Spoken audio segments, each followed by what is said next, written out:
On me, that's ridiculous. And that's why they can't make any music that's relevant. If you think about it, there's a real shortage of artists my age or that's been around like me who really make age-appropriate music like that really makes sense to who they are. Y'all can't go with any clique that's winning any crew, doing whatever's trendy, even envy me too. All I hear is I'm best at this and I'm best at that, but I don't hear my name known that, brought up in rap. Who's the best? Pac, Nas, and Big. But what's your excuse, dude? You talk black, but your albums sound like you give your nuts for a plaque. Just little off respect for my attention, but I done told you once, I'm not the kind of attention you want. Most of the ones that's the most with the, you know, all the time. You're whack, but then face it. In the history of the game, you have no placement.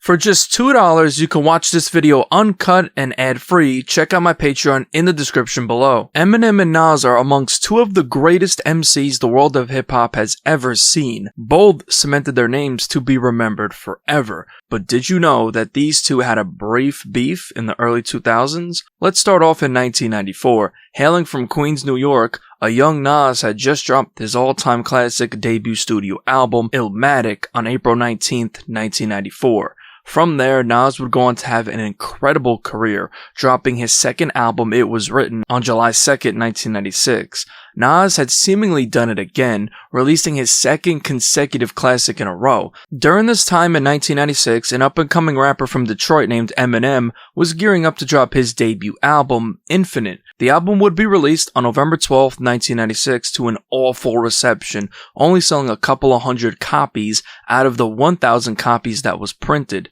On this album, Eminem would also be accused of sounding too much like AZ and Nas.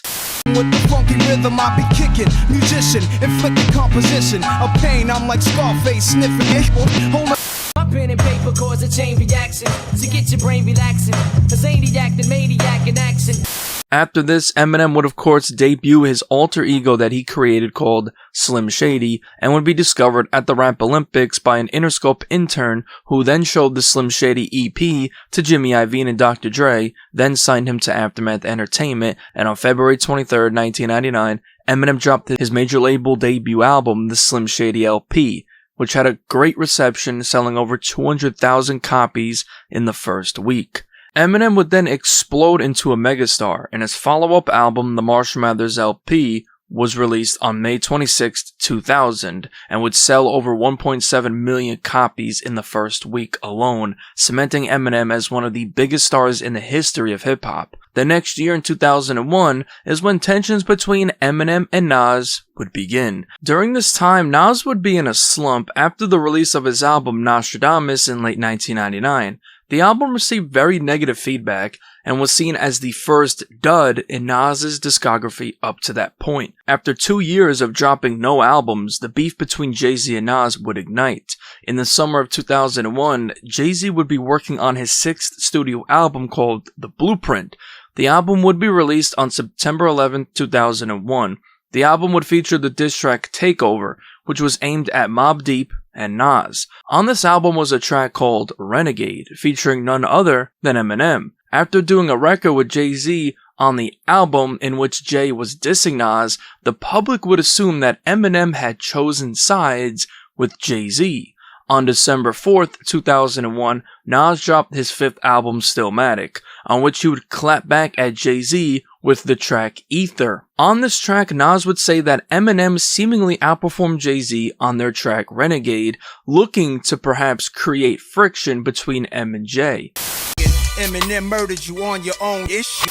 It was later revealed that Eminem had promised Jay-Z that he would give him a beat for his album The Blueprint. M made the beat in LA and flew back to Detroit, but Jay was on a deadline for the album and the beat was stuck in LA, so Eminem decided to remove Royce da 5'9" from the track Renegade and sent it to Jay-Z instead. The original version with Royce would end up leaking. The next summer, on May 26, 2002, Eminem dropped his album The Eminem Show. On this album is a track called Square Dance. At the end of the track, he mentions rappers that he is on good terms with that want to square dance with him, and he would mention Nas as one of those rappers. Dr. Dre,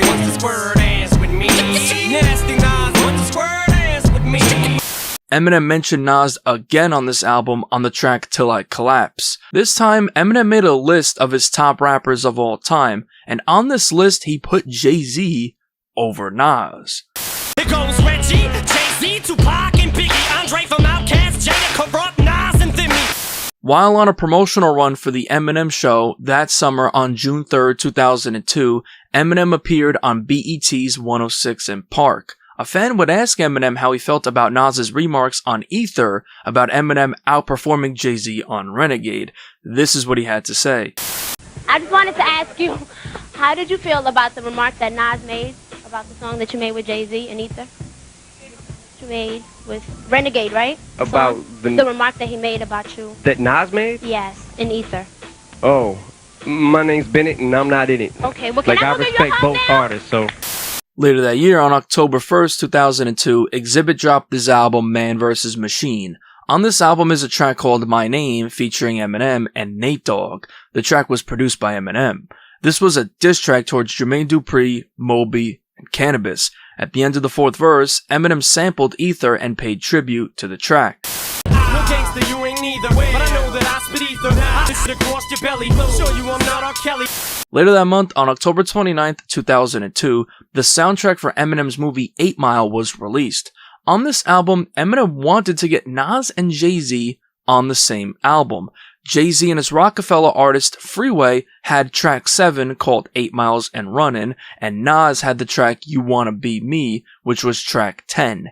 This track was actually aimed towards Jay-Z. Neither Nas or Jay-Z had any heads up that they would be both appearing on the album together. Eminem let Freeway be on the album, but Nas wasn't allowed to put his group, the Bravehearts, on the album. This would get Nas pissed that Eminem didn't tell him that Jay-Z was on the album, and didn't like that Eminem didn't let Bravehearts appear on the album. A couple of months later, on December 13th, 2002, Nas dropped his album God's Son, to which Eminem would produce the track The Cross. This was rumored to be Eminem's sort of apology to Nas for the incident that occurred on the 8 Mile album. During this time, tensions would begin rising between Eminem's new Shady Records signee, 50 Cent, and Nas. After Nas appeared on Ja Rule's album The Last Temptation in November 2002, Nas became close with Ja Rule, Irv Gotti, and the rest of Murder Inc., who were 50's bitter enemies at the time. If you want a closer look into the 50 Cent and Nas beef, check out the video I made on it. I'll leave that in the description. After Nas and 50 Cent had a falling out, naturally, Nas would also see Eminem as sort of his enemy for allowing 50 to diss Nas. On the original version of 50 Cent's track Back Down, 50 Cent dissed Nas, but would later remove the diss from the official release of the track. On April 16, 2003, the Detroit Hip Hop Summit was held at Cobo Hall. Both Eminem and Nas would receive awards for youth empowerment and community development, as the two were seen embracing each other. In late 2003, a bunch of songs intended for Eminem's upcoming album Encore ended up leaking. One of those songs was a track called Monkey See, Monkey Do, which was a diss track primarily aimed at Ja Rule. On this, Eminem paid homage to Jay-Z and Nas in the same line. Eminem would do the same thing on the track The Sauce, which was a diss towards Benzino. 4.5 or 5 means you Biggie Jigga Nas. I pray for the day that someone who spits with the caliber that Nas and Jay does. On March 30th, 2004, Nas dropped the 10th anniversary Platinum Edition of Illmatic. Nas added some tracks, one of them being a track called Star Wars. On this track, he would diss 50 Cent, and even threw subliminals at Eminem. At the end of the second verse, Nas sent a message to Eminem saying that anyone can get it, even if you're with a hot winning crew like G-Unit at the time, and refers to Eminem as his enemy. Y'all getting with any clique that's winning any crew, doing whatever's trendy, even envy me too. Later that year, on November 30th, 2004, Nas dropped his album Street's Disciple. On this album, he would take shots at 50 Cent and Eminem. On the track Nazareth Savage, on the third verse, Nas could be throwing shots at Eminem when he said this. You're whack, but face it. In the history of the game, you have no placement. On the track These Are Our Heroes, it's speculated that Nas once again threw shots at Eminem for getting real political on his track Mosh, which was released about a month before this album. But But what's your excuse, dude? You talk black, but your album sound like you give your nuts for a plaque. These pickaninnies get with anything to sell records, cause it's trendy to be the conscious MC. On the track Disciple, Nas threw more shots at Eminem for battling non-rappers like Mariah Carey at the time. All the thugs gone, what happened? Where's the passion? Rappers battling non-rappers, carrying on backwards. Fast forward to February 2006, while promoting his upcoming album Hip Hop Is Dead, Nas did an interview with Sway on MTV News where he would speak on the current state of hip hop. It's speculated that during this interview he would subliminally speak about Eminem, saying that the game has been dead and the guys that are on top now have no talent. Because who else could he be talking about when Eminem has been the top dog since 2000? I've seen so many of the purists who really love it turn to struggling artists because they're not benefiting, whereas dudes that ain't got no talent is benefiting, you know what I'm saying? So it's just definitely a period where it's been dead. I'm just bold enough to say it. Later in that year, on December 4th, 2006, Eminem dropped the Shady Records compilation album, The Re-Up. On the track We're Back, Eminem could very well be addressing Nas. In the beginning of the verse, Eminem is talking to someone who claims to be the king of the castle and is about to be thrown off it, possibly responding to Nas. If you think you the top and king of the castle, you about to be thrown off the throne and rip the new horse out. Then Eminem would mention Nas by name, but yet once again, he mentioned Jay-Z before Nas. So now this is a reoccurring theme here because every time Eminem ever name dropped Nas on wax, he's always put Jay-Z before him. Maybe subliminally telling Nas that he thinks Jay is better. But when they say one of the best, I'm nowhere thought of as that. Not even the same league as Jay-Z, Nas, Pac, Biggie. Then he mentions how people were saying that he went crazy on Renegade. Again, could be referring to Nas on Ether, who really spread that narrative that Eminem killed Jay on that record. Eminem murdered you on your own ish. Yo, his verses were crazy on that Renegade beat. Then says that people who complain about too many pop tunes on his album don't buy the full CD, just listen to the radio hits, which Nas did complain that there's too many love songs from 50 in his camp on Street's Disciple. But I ain't never bought no whole CD of Shady, and all I hear is pop tunes come on the radio. Oh. Then what I believe is a direct shot at Nas responding to his interview with Sway earlier in the year where he said that rap has been dead essentially with Eminem running the show. Cause I thought the formula was to hit mainstream and make it big, baby. On the track Jimmy Crack Corn, on the second verse, Eminem opens up addressing rappers who have been dissing him, which could include Nas as well, who threw a lot of shots on his Street's Disciple album.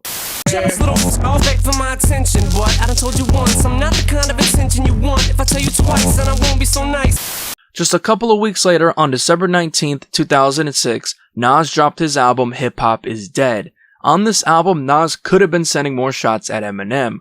On the track Carry On Tradition, Nas is seemingly dissing a lot of the new rappers in the game, and on the second verse, he might be talking about Eminem when he said this. Now some of these new rappers got their caps flipped backwards. On the track titled Hip Hop Is Dead, on the third verse, Nas says that everyone sounds the same and that the game is commercialized.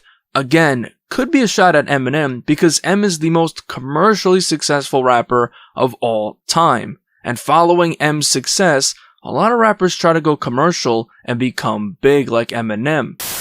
Everybody sound the same, commercialize the game, reminiscing when it wasn't all business, wasn't all business.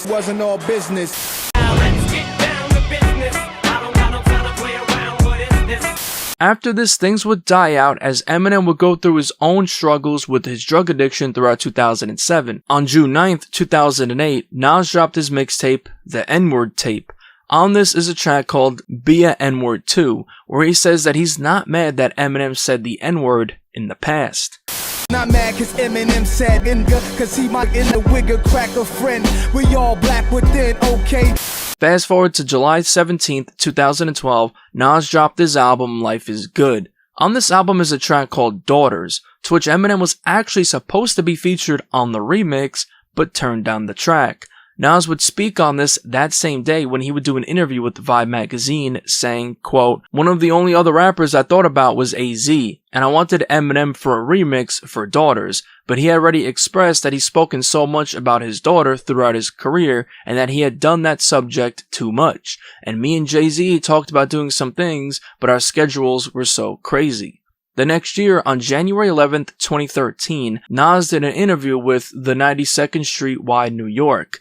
In this interview, Nas would throw shots at Eminem, saying that M doesn't make age-appropriate music and is still trying to stay mainstream. Nas even mocked Eminem's new look of always wearing his hoodie up, so it's clear who Nas was talking about. And that's why they can't make any music that's relevant. If you think about it, there's a real shortage of artists my age or that's been around like me who really make age-appropriate music like that really makes sense to who they are. You know what I mean? So it's fake. Most of the ones that's the most with the, you know, all the time.